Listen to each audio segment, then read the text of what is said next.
बहू, तुम्हारे हाथ का हम खाते ही क्या है जिसकी तारीफ करें। अलका, वैसे एक बात तो है, रचना बहू ने रसगुल्ले बहुत स्वादिष्ट बनाए हैं। एक बार उसे फोन करके बोल देना।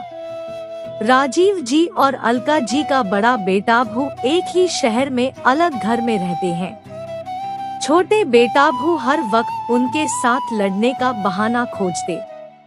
तो बड़ा बेटे नितिन ने राजीव जी से कहा, पापा, घर में हर वक्त लड़ाई झगड़े का माहौल अच्छा नहीं लगता। बच्चों पर भी इसका गलत असर पड़ता है। इसलिए मैं अपने परिवार को लेकर अलग घर में रहना चाहता हूँ। राजीव जी भी घर का माहौल समझ रहे थे, इसलिए उन्होंने नितिन को इजाजत दे दी। नितिन के साथ राजीव जी और अलका जी भी जाना चाहते थे, लेकिन छोटे बेटे शुभम ने उन्हें जाने नहीं दिया। वो समाज में यही दिखाना चाहता था कि मैं बहुत लायक बेटा हूँ जो माँ बाप की सेवा कर रहा है। आज बड़ी बहू रचना ने अपने सास ससुर के लिए गुलाब जामुन भेजे थे। अलका जी बैठी सब्जियां साफ कर रही थी।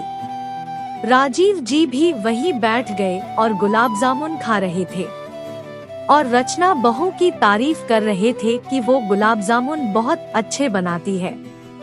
कह तो आप सही रहे हो। रचना बहू हर चीज दिल से बनाती है, इसलिए उसकी बनाई हर चीज में स्वाद भरपूर होता है। आपको तो हमेशा जेठानी जी की बनाई चीजें ही अच्छी लगती हैं। कभी मेरी बनाई चीजों की तो आप तारीफ करते नहीं। जब राजीव जी और अलका जी बात कर रहे थे तो छोटी बहू पिंकी डाइनिंग हॉल में आ गई और उनकी बात सुनकर उसने अपने मन की भड़ास निकाली। ऐसी बात नहीं है छोटी बहू, बड़ी बहू गुलाब जामुन अच्छे बनाती है और जिसकी जो चीज अच्छी बनी है उसकी तारीफ कर देनी चाहिए, जिससे बनाने वाले का दिल खुश हो जाए और वो आगे मेहनत करने से जी ना चुराए। राजीव जी बोले, तो पापा, आप पिंकी की तारीफ क्यों नहीं करते? वो भी तो इतना अच्छा खाना बनाती है। शुभम भी अब तक वही आ गया था। बेटा, अब मेरा मुंह मत खुलवाओ। अलका जी बोली, आप कहना क्या चाहती हैं मम्मी जी? बहू, ये तो तुम भी जानती हो कि तुम हम दोनों को क्या बनाकर खिलाती हो। अपना दोनों का खाना मैं खुद बनाती हूँ, तुम तो अपना, शुभम का और अपने बच्चों का खाना बनाकर कमरे में चली जाती हो। तुम्हारे हाथ का हम खाते ही क्या है जो तारीफ करें। तुम तो हमें बासी और बचाकचा खाना देती हो।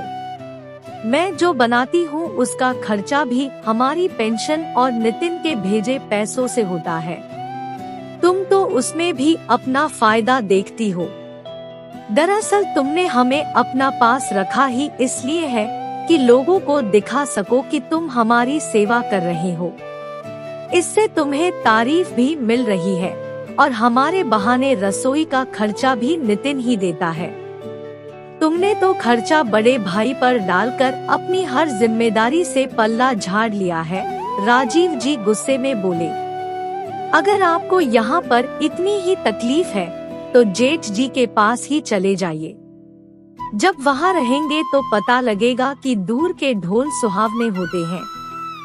एक तो सास ससुर की सेवा करो, उस पर 4 बात भी सुनो। पिंकी बोली, हम तो आज वहाँ चले जाएं, केवल शुभम की वजह से नहीं जाते।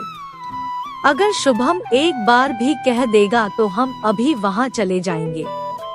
फिर तुम्हें पता लगेगा कि दूर के ढोल सुहावने थे या अपनी आसपास खिली बगिया अच्छी थी। अलका जी बोली, सुनो जी, आप मम्मी जी और पापा जो को आज ही जेठ जी के घर छोड़ आओ। अब मुझसे ये सब सहन नहीं होता। चुप रहो तुम।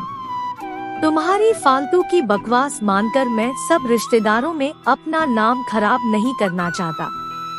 मम्मी, आप यहाँ से कहीं नहीं जाओगे, लेकिन इस घर में भैया भाभी की बात नहीं होगी। बेटा, हम जहाँ रहेंगे अपनी मर्जी से जिएंगे। अगर तुम्हें हमारी आदतों से दिक्कत है तो हम अभी ये घर छोड़कर चले जाएंगे, कहकर राजीव जी वहाँ से उठकर चल दिए। जाते जाते वो अपने मुंह में एक गुलाब जामुन डालना नहीं भूले।